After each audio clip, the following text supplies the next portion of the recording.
Good morning, everyone. I think we'll get started. Welcome to the Institute for Work and Health's speaker series presentations. My name is Monique Gignac. I'm a senior scientist and scientific director at IWH. Before I introduce our speaker, I want to just let you know we're using a new platform here for our talks. If you've joined us in the past, you'll notice it's a bit different. We're using a Zoom webinar instead, which is a bit different from Zoom meetings. That's always exciting, but also a little bit anxiety provoking. So hopefully all is going to go smoothly today. I do want to make you aware that we do have closed captioning available for the presentation, and you can enable this by going down to the bottom of the screen and clicking on live CC or live transcript. It may be under the more label at the bottom of your screen to help you out. And before I introduce Dwayne, I want to also let you know how we're going to address questions. So happy to have questions at the end of the presentation. And to ask a question, what we'd like you to do is, again, along the bottom of the screen, go to the question and answer icon. Type your question into that, please. Please don't type your question into chat. It's too hard for us to monitor both. But if you type your question into the question and answer box, we can then address the question at the end of the talk. And so I see already we have a question. Will the chat be enabled? So no, it won't. The chat is not going to be enabled. Instead, please put any questions that you have in the Q&A box. So let me now just turn to our speaker. I'm really delighted to introduce today Dr. Dwayne Van Eerd, who will be presenting. Dwayne is a scientist at the Institute for Work and Health. He has a PhD in Work and Health from the Faculty of Applied Health Sciences at the University of Waterloo. Dwayne's research focuses primarily on the prevention of musculoskeletal disorders, as well as on the implementation of programs and practices to prevent work injury and disability related to physical and mental health. And he also practices and researches integrated knowledge translation and exchange. Today, Dwayne is going to talk about return to work in Ontario policing, current experiences and practices. We'll answer questions at the end of the talk, and I'll be back then. So over to you, Dwayne. Thank you for the introduction, Monique, and for the opportunity to present on this important research. I'm presenting today on behalf of an IWH research team, as well as a member from the Public Services Health and Safety Association. And I want to acknowledge the help of a bunch of stakeholders in this project. We had stakeholders from individual police services in Ontario, and also representatives of the Ontario Association of Chiefs of Police, the Police Association of Ontario, the Ontario Provincial Police Association, and the Ontario Police Health and Safety Association. The funding for this project was from the WSIB grants program. So what I'd like to talk about today is give you a sense of the research study, some background objectives, and what we did to collect the data. But I'll spend most of my time talking about the results, the interview findings, and the themes that emerged from these interviews. At the end, I will also talk a little bit about a practical return to work guide that was based on the findings from this research project. And there will be time for questions and comments at the end. Before I do that, though, I'll give you the main findings right up front, and then go through the presentation to give you an idea of where and how we got to these findings. So there were 5 overarching themes that emerged from the interview data. There was a theme around context, about return to work being challenging, and that injuries in policing can be quite complex, whether they're physical or psychological. We learned about the culture of policing, the hierarchical nature, the stoicism and strength required, and the stigma that exists for injuries in policing. And then we had the return to work process themes, if you will, accommodation, where there are challenges related to recovery from injury and finding a position to accommodate the injured worker. There was a theme around communication, the need for genuine and timely communication, as well as clear and consistent communication. And lastly, a theme about trust building, where elements of confidentiality, the sense that there is malingering, and outright distrust in some elements. So I'll go through the presentation and provide a little bit more detail about those and how we got to those themes. So our background really is there's a knowledge gap regarding practical aspects of return to work in police in the peer-reviewed literature. So there's not many studies done on return to work in policing. And workplace practices, the constellation of practices that happen in workplaces are typically not studied. It's a little too messy for us researchers to study that sometimes. So our objective was to collect and synthesize the current workplace return to work practices and document and improve those practices in Ontario Police Services. We gathered the perspectives of those who have experience with return to work. So those are injured workers and the return to work personnel that might be involved, with whether that be managers or supervisors or occupational health and safety or return to work practitioners. So we spoke directly to those. So there were actually 3 stages of the research project.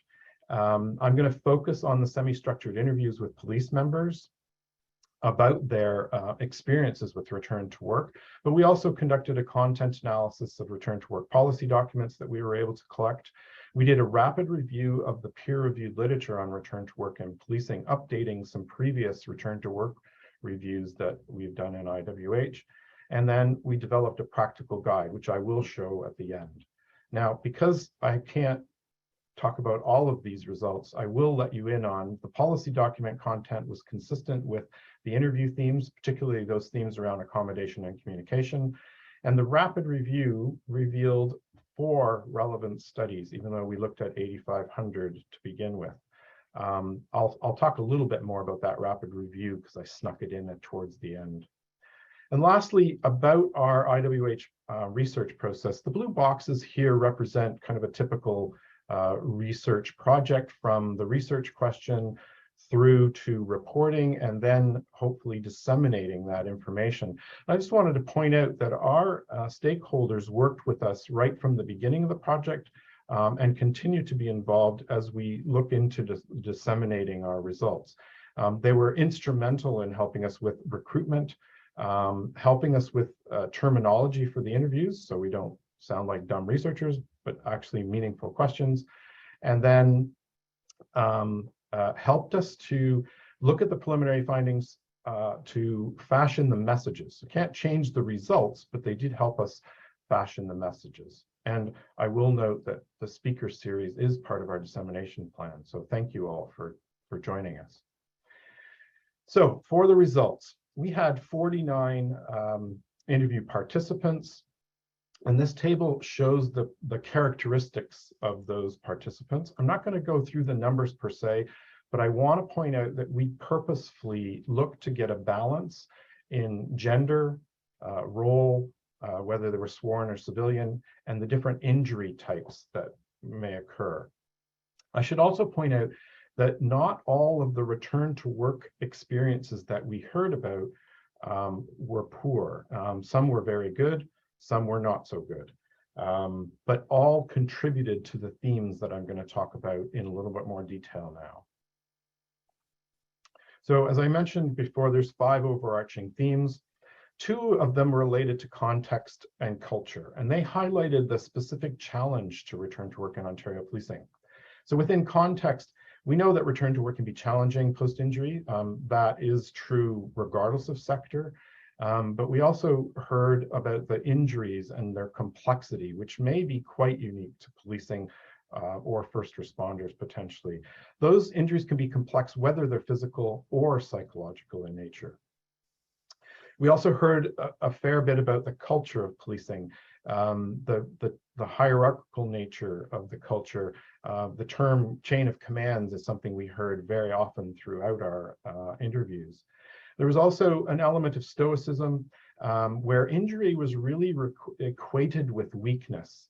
And that led to a stigma about the injuries, particularly those that were psychological or mental health related. So this quote sums up some of the context and culture findings that we have. In my role, I have lots of meetings with senior management. They have a whiteboard in their office with all the people who are off sick on WSIB or other illnesses, and they call them broken toys. Those are the broken toy people, and they talk about what they're going to do with them, how they're going to get them back to count paper clips and things like this. So when I went back, that's what I felt like a broken toy. And I should mention that we heard the concept of being broken or broken toy throughout the interviews across the different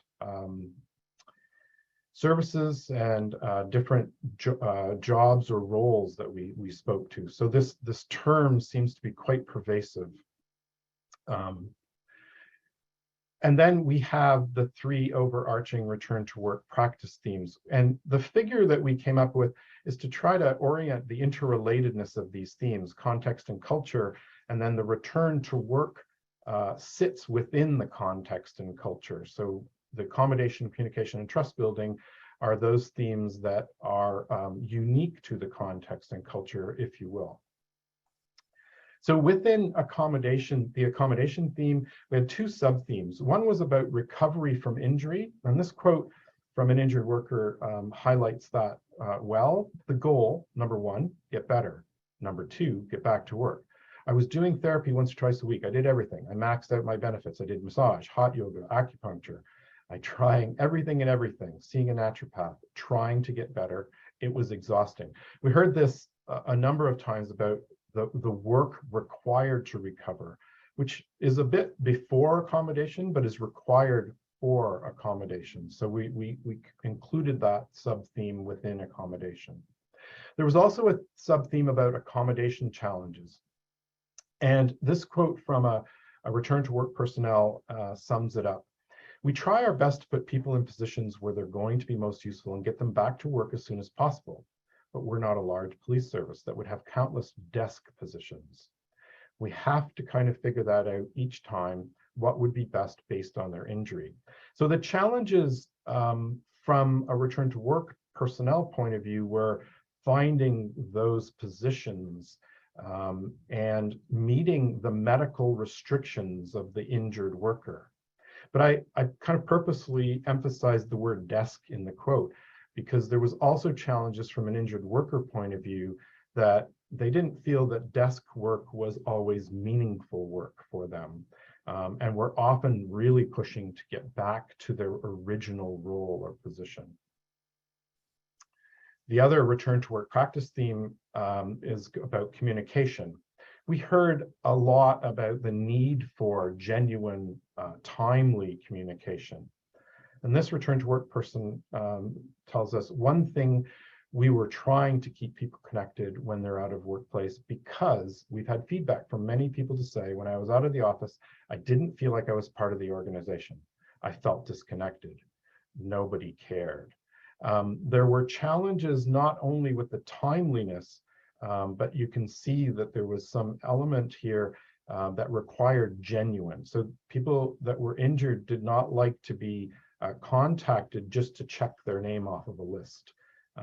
They prefer to have some personal communication, if you will. How are you doing, kind of thing. There was also a sub-theme about clarity and consistency of the return to work process. This quote from an injured worker: I found that being off on a physical injuries, those policies made sense. But when I was off on a mental health related injury, those policies really didn't work that well. I felt like it was trying to fit a mental health issue into a physical issue. So there was this sense that the consistency of the return to work process was not there between physical and psychological injuries. And that many workers did not express a great deal of understanding of the whole return to work process. And that could be in part because they're just injured and they're trying to work this all out. And so part of that clarity of what needs to happen was not always felt to be there by injured workers. And lastly, we have the theme of trust building. And here there were three sub-themes that built this up. There was a theme of lack of confidentiality, which was very commonly heard throughout the interviews. And this injured worker quote sums it up very nicely, because here, if you know anything about police services, nothing is secret. And everybody tells everyone everything, even though it's private. Everybody knows everything. This was particularly concerning for individuals with psychological injuries because of the stigma involved, and the lack of confidentiality was quite a concern for many members as they progressed through their return to work procedures or process, if you will. The other sub-theme was about perceived malingering. And we did hear this quite a bit as well. This injured worker says they kept talking about how they kept seeing me in the gym. I looked good again, but I'm just using the system. I wanted to go back so much, but then all the stuff got back to me about how everyone kept thinking I was beating the system or taking advantage of the system, which isn't the case. We heard a lot about workers trying hard to get better, to recover, to get back to work. And this message getting back to them was not helpful and may have delayed some of the return to work processes that happen. And lastly, there was a lack of trust expressed in some of the interviews. There was also the fear of, if you go, then you may not ever get promoted or moved to another unit or another job. They say they don't hold it against you, but more times than not, when you look at other people who get promoted or moved around, and the ones who went off or were suffering something never get moved. So this injured worker had the experience and was able to talk about the comparison between. And the real issue around the lack of trust, actually there's two issues. One was there was real fear about job security or career opportunities, but also the lack of trust was often directed against those parts of a unit or department that were usually involved with return to work, like human resources or wellness units. So it was directly related to the return to work process, if you will.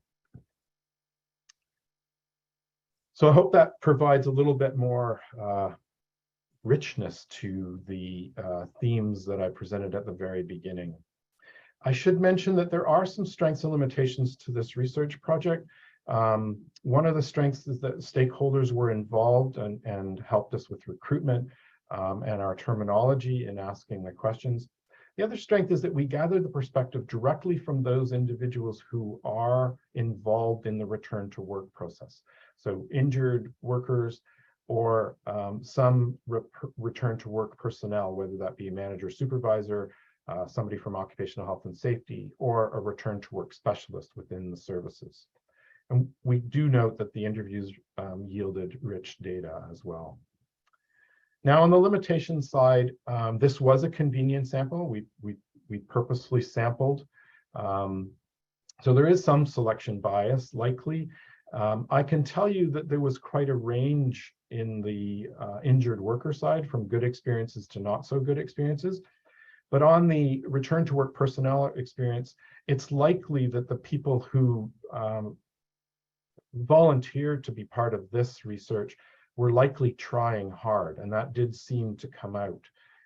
So therefore, if somebody didn't think return to work was important, they may not join this research. We also will note that there's that small police services, the very small, were underrepresented in our sample. When we tried to recruit, a common response was there were few return to work experiences to talk about. And as I mentioned off the top, there are few peer-reviewed studies on return to work in policing or first responders, for that matter. So the themes that were generated from this research do have some overlap with previous qualitative return to work research. The themes around accommodation, communication, and trust are in the literature, if you will, in other sectors, but there were some unique aspects of policing within these themes related to, I think, trust building and the need for accommodation in particular. So there's some future research And I emphasize that it's needed because there are so few studies out there. Some ideas about future research might be to consider how reintegration programs function with return to work. There are some police services in Ontario that are looking at reintegration programs, but we didn't hear a great deal about it, but I think that's progressing now. So there's some good options for research in that. And I think there's another element that would be important to look at, the coordination with compensation or insurance systems in the return to work processes in the workplace. So I promised to touch on the guide that we developed as from the results of this study. And I snuck in a little bit more information about the rapid review. So I did mention that that yielded 4 intervention studies relevant to return to work in policing. In fact, 2 of the studies were in policing, 2 were in firefighting. One was specifically about return to work and had an intervention component, and the others were about sickness absence. So again, very few studies. These studies were all very different, so that heterogeneity restricted us to synthesize them. So we focused on how the findings from studies fit with the themes, and then the guide was developed based on the overarching return to work themes in the study itself. So this is, I realize you may not be able to read the text. I just want to show the front page. This is the front page where which describes where the information comes from, this research project, who should use the resource, and has some copyright information about IWH. Information about IWH and copyrights. This is an example of the accommodation page and how it's laid out. So we have a column for challenges. We have supporting quotes to highlight those challenges. And then we have suggested actions. See what we did there with the actions. So one that I'll just raise up so that you can read it. One of our suggestions was approach the return to work plan and reintegration with flexibility and understanding that return to work process may not strictly follow an anticipated trajectory. A lot of wiggle words there, but the idea is that we need flexibility. This is especially true for members with a psychological injury.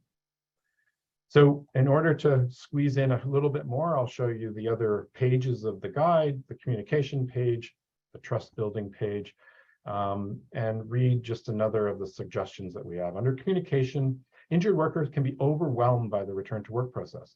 Therefore, ensure that communication is clear.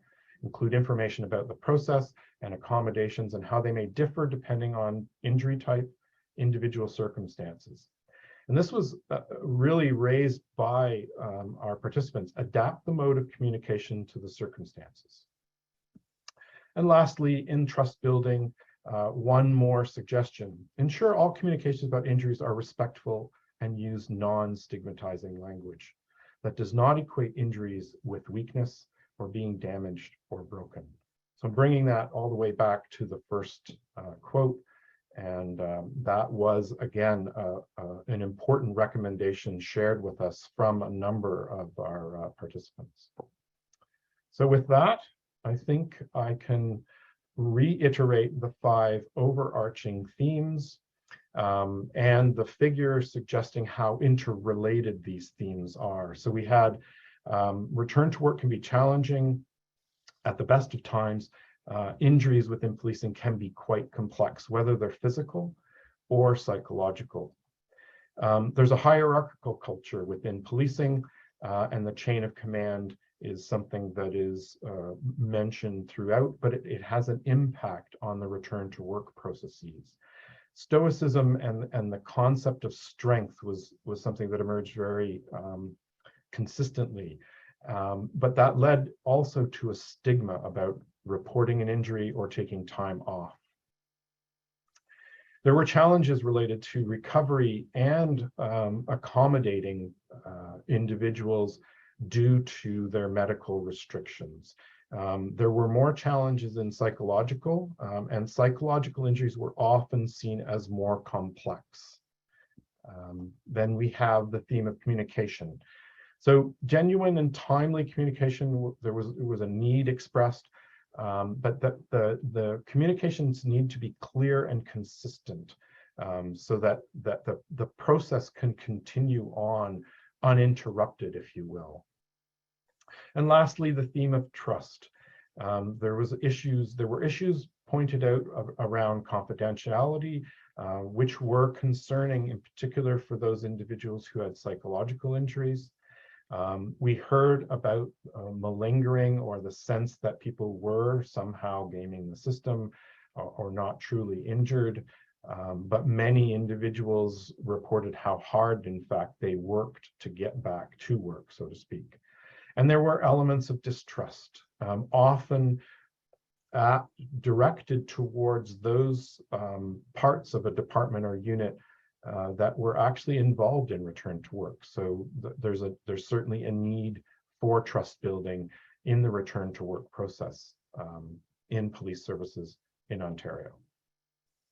And with that, I will say thank you, particularly to our stakeholder committee and all of the interview participants in the study.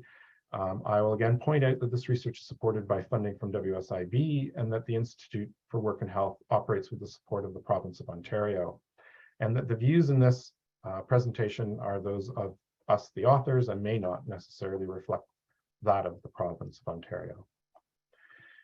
If you want to stay up to date and current on evidence-based practices, please sign up. I think a link was put in the chat already. And if you have any questions, please enter them into the Q&A.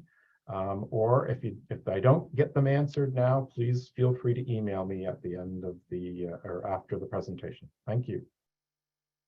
Thank you, Dwayne. So we will open it up for questions, and thank you. We have a number of them already in the Q&A box. I do want to just address one of the common questions we've been getting, which is that yes, the slides and a recording of the presentation will be made available on our website, probably by the end of the week, and you can go there to find out about the report, and we'll also give you a sense of where you can find the guide on our website, which is going to be available. If it's not already, I think it will be available very soon. Dwayne, there was a question about a research paper being available for this and for your systematic review. Do you want to maybe just address the timelines for that, and then I'll open it up to some of the other questions? Great, sure, yeah. So we have a paper that's nearly ready for submission for peer review. It should be out soon. The timing, therefore, will be in the hands of the journal and the reviewers. So I can say that it's likely down the road, 6 months perhaps, but we will keep the website posted so that any publication will get posted there. Okay, thank you. So the first question we have for you, Dwayne, is, did you notice any differences in responses, perceptions or fears or stigma from workers with fewer years of service? So perhaps younger aged workers compared to those with many years of service. Was this something you saw? I would say no, that wasn't something that emerged strongly from the data. But there were comments about how things were improving regarding the culture, which was attributed to younger members joining. So while that didn't emerge out of our questions per se, it did come up in that sort of general statement about the sense that things were improving, and often those were attributed to younger members joining the force. Okay, thank you. A couple of people are asking whether or not you've had any feedback from the police associations themselves or the police partners that you had involved in your research, and what was that feedback? I was able to present the fact that we were doing a study, and sometimes being able to present some preliminary research to some of the associations within Ontario, and I had positive feedback, but we didn't get anything suggesting that we were off track. It was mostly positive. I didn't get anything that suggested that we need to change anything in our messages. And I think that's also the benefit of working closely with stakeholders, so that we we fashioned our messages with the audience in mind. Did anybody mention anything about moving forward, any commitments to change or doing some additional work in this area, or is that still to come likely? So I did hear that there are some services in Ontario that are moving forward, revamping their return to work processes. We did hear some of that within the interviews, and then subsequent to the study being completed as well. So, but nothing that I can share formally at this point. I think that'll be up to each of the individual services to promote as they see fit. Okay, thank you. Did the study reveal any information on the training or experiences, the experience of the individuals who were conducting reintegration and return to work in police services? Do you have a sense of what their backgrounds were, what kind of training they received, any specialized training? Yeah, so when some of the reintegration startups or the initiation of those programs were starting in some of the workplaces that we connected with, much of the information seems to have come from Alberta and the Edmonton Police Service, which had started a reintegration program some years ago. So we did hear that was, and some training that I think originated directly from the Edmonton Police Force and packaged that way. We did hear about that as well. So there is some element of the training that is going into those programs. And it did seem to be sort of from Canada. So that was a nice thing to hear about. What I should point out also, though, is that we also heard that the reintegration and the return to work were still a bit siloed in the early days as some of the services were beginning to do this. They saw them as separate programs as opposed to coordinated programs. So I mention that because that may be an issue, and there's a lot of overlap between the return to work process and some of the reintegration elements that are focused on usually psychological injuries. Okay, thank you. Do you think there are some of your findings that could be generalized to other public safety personnel, such as firefighters and correctional workers? Do you think it's broadly generalizable, or perhaps there are some specific areas that you might think would generalize, or do we need a lot more research to look at this? The job security side of me says we need a lot more research, but of course, no, there seems to be elements, as I had a chance to speak with some people from fire and from corrections, that overlap. I think that there are certainly differences among all first responders, but the concepts around the hierarchical nature, stigma, seem to be very consistent. And then the higher level themes around communication, accommodation, and trust are pervasive across many different sectors. So there's elements of those that I think can be easily applied across different sectors and different first responders. Okay, yeah. So picking up on this theme of the stigma, and this culture focused on stoicism, this perception of injured workers, of police force officers as broken, all of these as being return to work barriers. Do you have a sense of what might be done with coworkers for them to change their perceptions, and for the organization to change this kind of culture so that they're more accepting of injuries?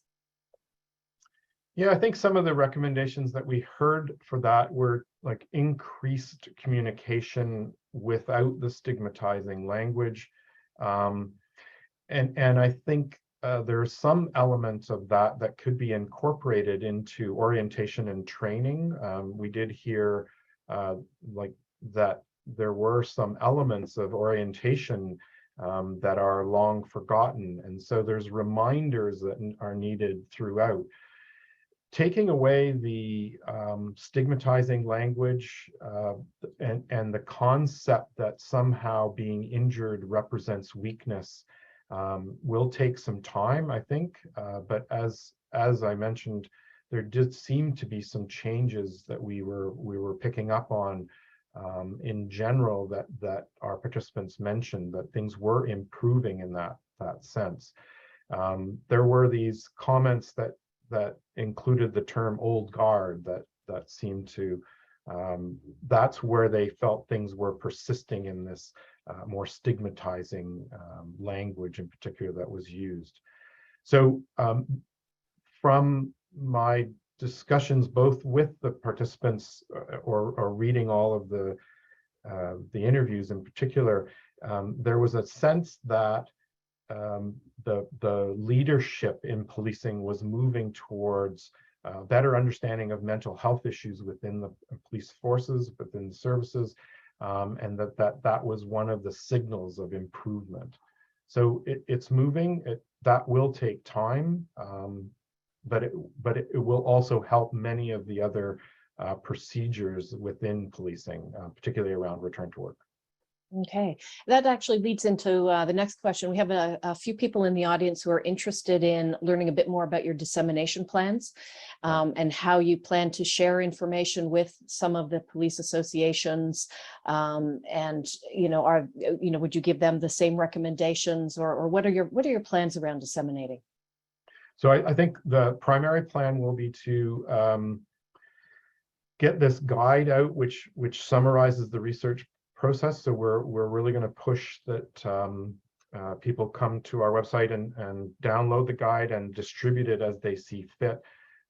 We think we can reach most of the police services in Ontario based on contact that we've had within the research project, but also through our stakeholder committee, who've been remarkably helpful in this. There has been interest in the findings from the different associations, both directly through our stakeholder committee and from outside. So we're going to tap into the associations and provide this guide to every police service that wants it in Ontario.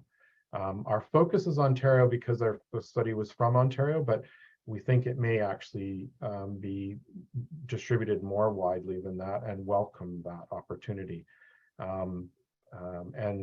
We've had a chance to speak about some of the preliminary results in a law enforcement conference that's national, and hope to be able to present in some of those direct practitioner conferences in the future.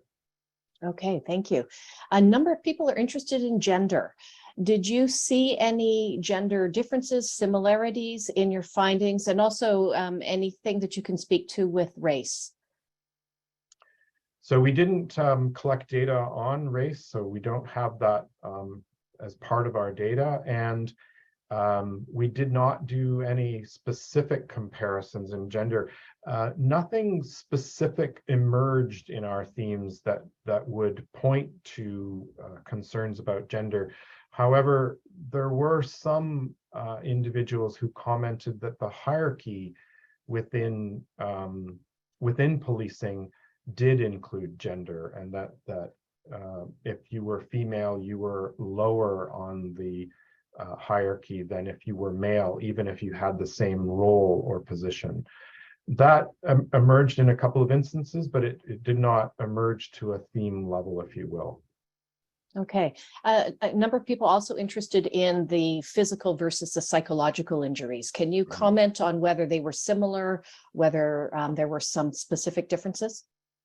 I think the key differences were in this concept of the need for flexibility, and then the idea of fitting a square peg into a round hole. Part of the reason that we purposely wanted to look at both types of injuries is that physical injuries and the return to work for them tend to be better established in most workplaces across different sectors. There seem to be more challenges in return to work for psychological injuries.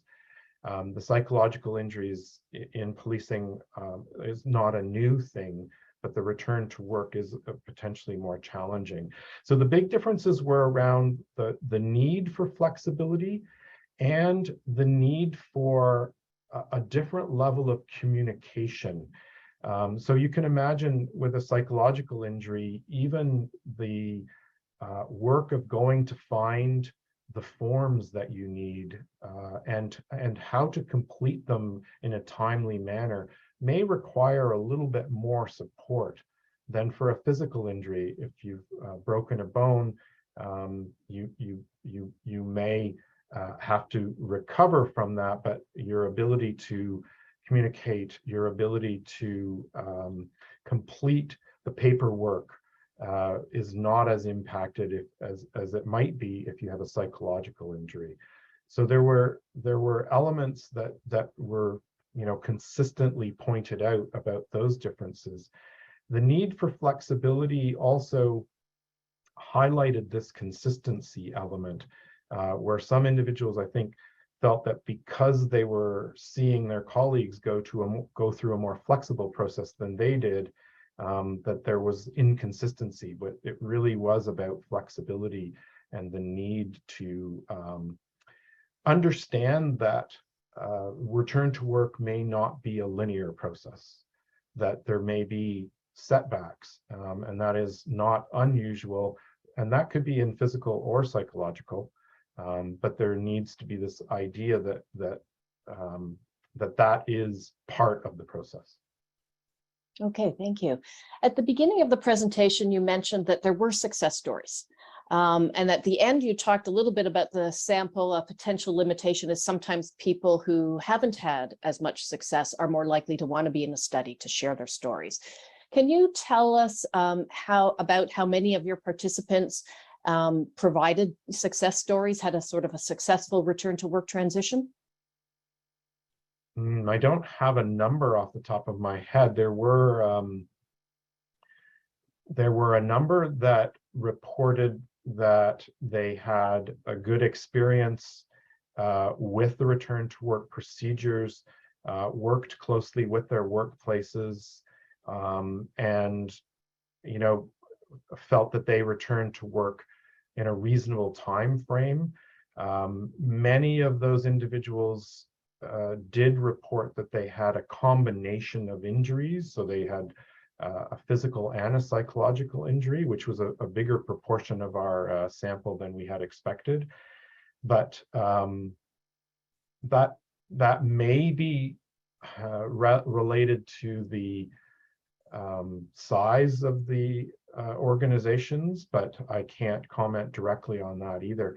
So there were people who had good experiences with psychological injuries, had a supportive supervisor or return to work specialist, and there were people who reported very little disruption in their return to work process with physical injuries, particularly those who had a broken bone where the timelines are better understood and could go back to work. There were challenges in some of the physical injuries though as well, particularly when they were quite complex and included trauma as well as trauma to the bones or skin. There were some fire-related injuries as well, so things did get quite complex for some individuals. Okay. I know that didn't quite answer the question, but I wanted to get the variety out because I don't really have a number to speak about. Yeah, and in qualitative research, it's often trying to get that diversity with themes and not necessarily the count. So thank you for sharing that. Someone else is asking about the fitness for use of force.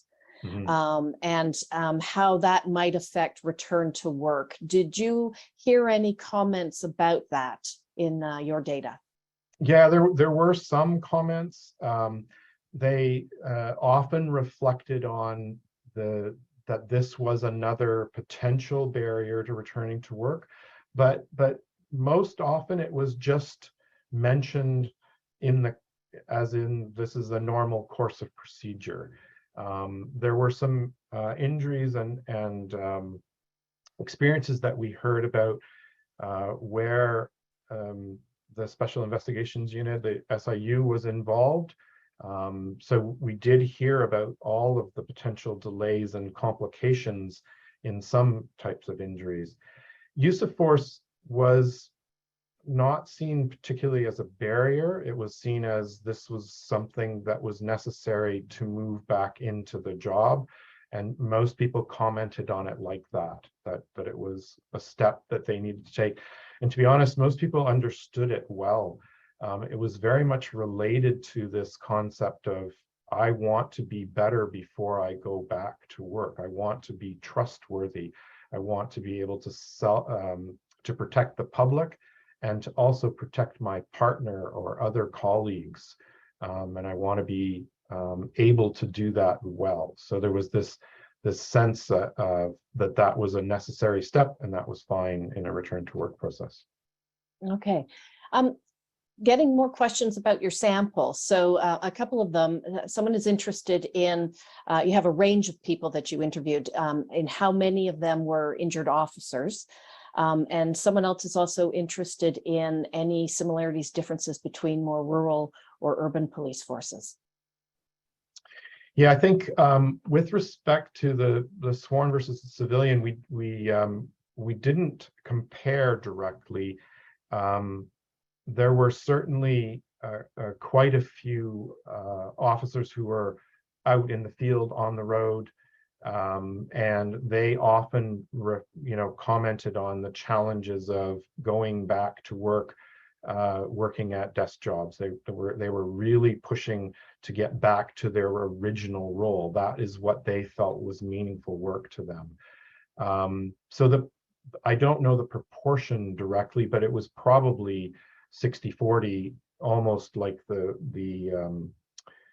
that first table shows, that they were active police officers.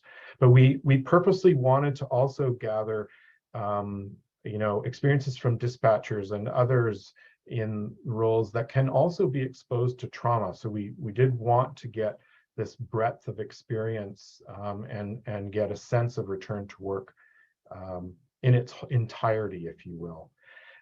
With respect to urban versus rural, I think the size was really the thing. The size of the police service was really the thing that emerged most often as a challenge, if you will, particularly for accommodation. That's where there may not be a position or a unit where people could go back to work, but meet their medical restrictions. That seemed to be the biggest issue between, I'd say, that might also reflect urban and rural. And we did try to capture as much of the province as we were able to in our recruitment. So we do have a good representation from all across Ontario to speak about. It wasn't a point of comparison in the research, but that part about size is probably the most important thing that emerged for us. Okay. A question about your methods. So someone is interested in understanding, people volunteered for the study and so on, but someone was interested in understanding whether you felt that there might be a sense of mistrust or pressure when people were answering your questions about return to work, whether some people might have preferred to have a WSIB or an association representative present with them while they participated in the study. We did not get a sense of that at all. People seem to be very willing to share their experiences. Our focus in the interviews was about return to work practices in the workplace, and that seemed to be fine for all individuals that volunteered. We certainly, tried to balance across the different sizes of organizations and different roles, but we didn't hear any real reticence to share the information with us. There were some hurdles to jump with some of the police associations, making sure we had a research agreement. And I fully understand the need for, that there is a trust in the way we're asking the questions. But once we got to participants, people were very willing to share their information and stories. We didn't seem to get any reticence at all. Yeah, and this study was done independently of those groups, Right. right? You had people aware of them, but I guess U of T provided the ethics and the oversight for the research ethics piece, right? Right. Yeah. Okay. Thank you. And someone is asking about, in your opinion, what's the best way to bridge the gap between sort of the human resources return to work process, and then that tangible support that's practically given to supervisors and managers? Do you have any suggestions other than encouraging more communication? Is there a formal process that you can think of here? The person said, or a wraparound case conference for each return to work member. Right. Yeah, I think there was an element of some of the suggestions that could be applied in better or more available training for all of the individuals that are involved in the return to work process. I think the recommendations really do still go back to the concept of clarity of the process.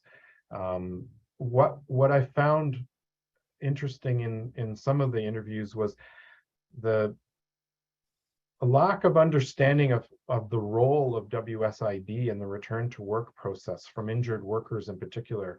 There were times when there was almost surprise mentioned that wage replacement was offered. The injured workers didn't seem to know or expect that was even possible.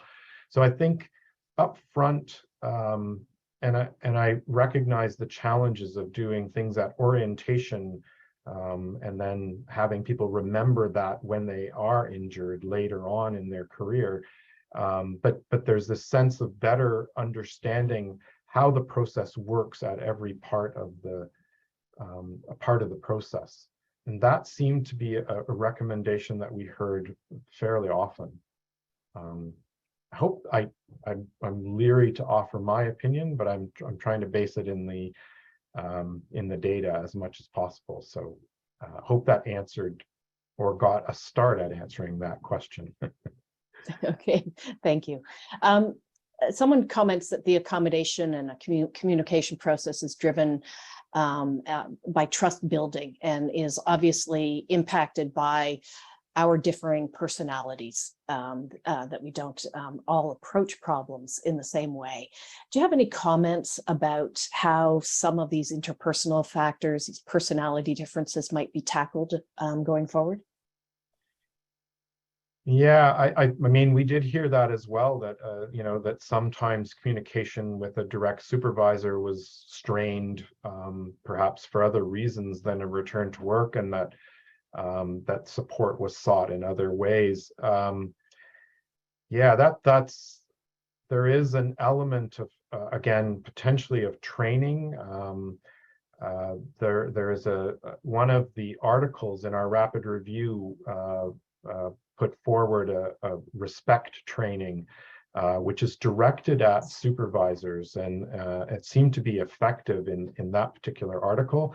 And there was some interest, I think, from the WSIB side as well, on how to improve an understanding of the process, so that because injuries do occur, and the need to understand what is going to happen when you're injured, I think needs to be reminded. That seemed to be the biggest recommendation, was we not only need to have it in our policies, but to be reminded of, especially if there's any changes or updates. So again, it does come back to communication, I think, Monica. It seems to be the biggest part of this return to work process that will help people get back to work. And I think also recognize that they can take time off.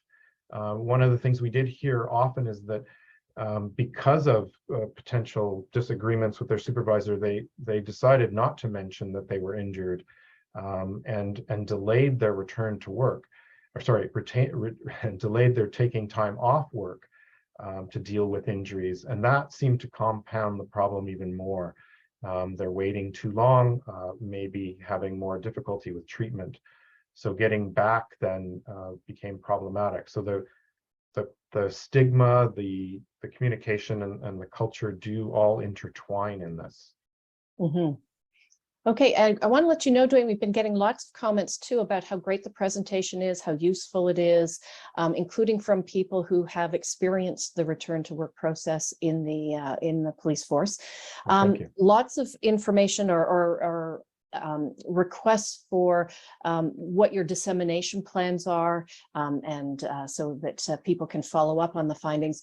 One question from someone related to presenting your findings, noting that there can be sometimes a disconnect between the injured worker unions and the employer.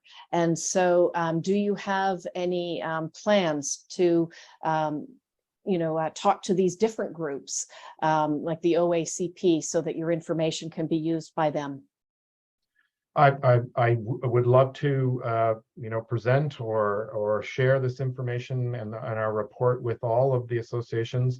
We did have a representative of the OACP on our stakeholder committee, and he's been tireless at keeping people up to date on where we are with the study, and recognizing how long research can take sometimes. So that's been helpful. I was able to present the study to that group, and hope to do so again if they wish. And yeah, equally with the PAO or the OPPA, certainly want to get this message out to any of the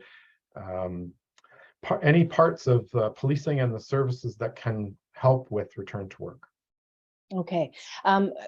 Maybe we have time for one last question, and I apologize to those of you whose questions we didn't get to, but please do email Dwayne directly. His email is on the screen. But maybe some final thoughts, asking you to flip the perspective a little bit. Someone is commenting that, of course, one of the issues when police officers or when staff are off generally, you commented about being short-staffed and how challenging that is. And so the person is wondering about if someone is off sick, it leaves the rest of the organization on the front lines working much harder, which can create a lot of frustration and comments. So any thoughts about doing research with them, awareness challenges, trying to get their perspectives as well? Yeah, the coworker perspective didn't emerge as much as we thought it might in this, but again, we spoke directly to the people who were off and really did focus on the practices. When we talked about communication, or sort of when the participants talked about communication, there were times that was alluded to about how sometimes they have to just go back, recognize that it's going to take some time, and ignore some of the comments that they get. And I think that's also part and parcel with the malingering comments that were mentioned as well. So there's a perception sometimes that coworkers do take on some of the burden when somebody's away from work. I wish I had a solution for that, because there's many sectors in Ontario now that could use a solution to that problem. I think the culture, the promotion of non-stigmatizing language is really the solution to that issue, but it's not a quick fix, and it will take some time, I think, is the best answer I can come up with that. Okay. Well, I want to thank you, Dwayne, for a really terrific presentation and all the information that you gave us. And I want to thank everybody who attended for their great questions. I'm sorry we didn't get a chance to get through all of them, but again, please do email Dwayne directly. And I want to remind you that a recording and the slides will be made available probably by the end of the week or early next week if you're interested in downloading this for yourself. And thank you for attending our speaker series. We will be having our next open speaker series in November 15th, where Dr. Kathleen Dobson will be speaking, and she'll be talking about persistent pain, its role in work absence, health, and employment after a disabling following work-related injury. So thank you again, Dwayne. This has been really terrific. And have a great Thank day, you. everybody else.